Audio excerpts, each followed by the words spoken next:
If you're in real estate and you're broke, you're the reason that you're poor. Your own piss-poor work ethic is costing your family dearly. And I'm just as guilty as you are. Let me show you what I mean. This week, I threw what I call a follow-up party for CCF. In my experience, we would all be infinitely more well off than we currently are if we simply did what we knew we were supposed to do. The most common place that I see investors' hopes and dreams go to die is inside of their CRM when they don't work their leads. So the concept of a follow-up party was super simple. I threw out a post in CCF and said, I'm going live from this time to this time. I'm going to be on mute and I'm simply going to work my leads. I want you to do the same and let's hype each other up through chat.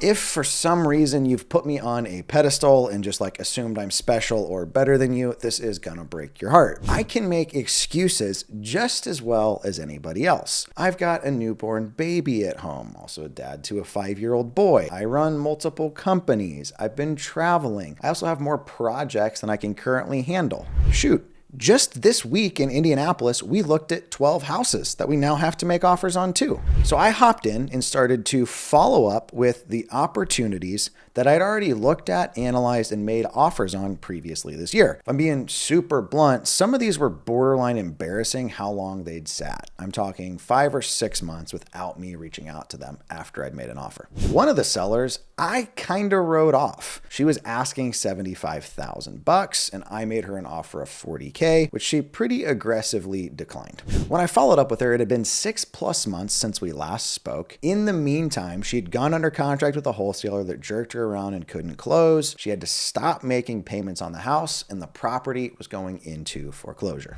And guys, I missed it. My offer to this woman was $40,000. She owed $42,000. That included all of the back taxes, fees, penalties, and all that stuff on the property. Literally told me, baby, you could have had the house. I know so many investors that just mark their leads as dead when an offer gets rejected instead of following up with it. I didn't mark it as dead. I just didn't follow up with it, and $2,000 cost me this opportunity. This was a grandma nice house in a blue-collar part of town, 3-bedroom, 1-bath, attached garage. There's not anything in this shape for sale in that neighborhood for under $100,000. And it sold at auction 6 days ago. The second actionable takeaway on this same seller was that my assumption of what this property would sell for in as-is condition was too low. I had it at $65K.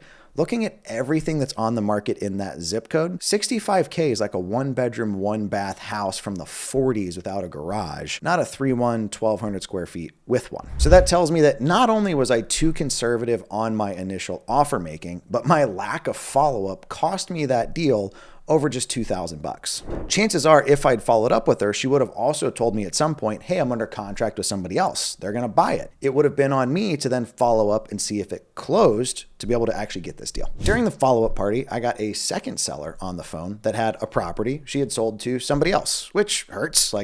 Maybe I could have got that one if I'd followed up more consistently. But instead of diving into the weeds on that, I simply asked one of my favorite questions. Do you have any other properties that you're looking to sell? The average investor would have simply marked it as dead of, hey, she no longer owns the property, not asked about what else she had. She owned another property that's actually super interesting to me. On one parcel, it's a duplex and 2 houses. So 4 units total. Historically, she's been getting $3,000 a month in rent and she only wants $70,000. While I might have missed the other deal she had, I'm going to see this one on Monday. One of the other guys that showed up got a solid lead from a real estate agent. Called the agent who said, actually, yeah, I've got a distressed property that I need an investment offer on. And he wouldn't have got that at bat if he hadn't picked up the phone. I think what most of us don't realize is that in order to buy properties, you have to be top of mind. The only way we're top of mind is if we're showing up consistently, regardless of our excuses, even when we don't feel like it.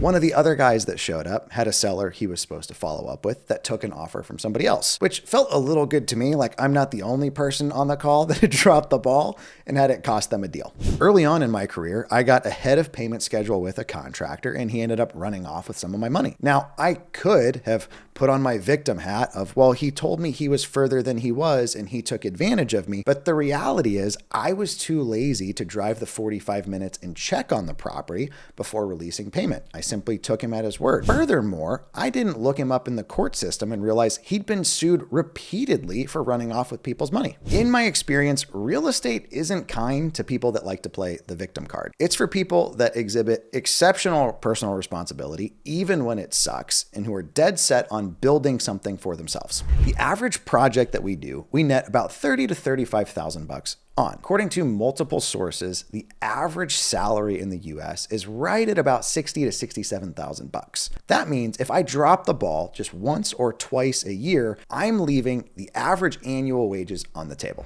When I got started in real estate, I was only making $23K per year pre-tax. That means me dropping the ball on just one deal represents more than 1 year of my old life. I've mentored hundreds of investors that have reported back to us over $90 million worth of results from what we've taught them. And the biggest problem I see is the stuff that I covered in this video. It's not doing what we're supposed to do when we know we're supposed to do it. We're not marketing consistently. We're not working our leads consistently. We're prejudging and letting our feelings lead. Hopefully me sharing deals I dropped the ball on and literally lost makes you feel better when you find some of these on your own. But happy house hunting. If you haven't already, be sure to like and subscribe. My name is Ryan Dossey. Talk to y'all next time.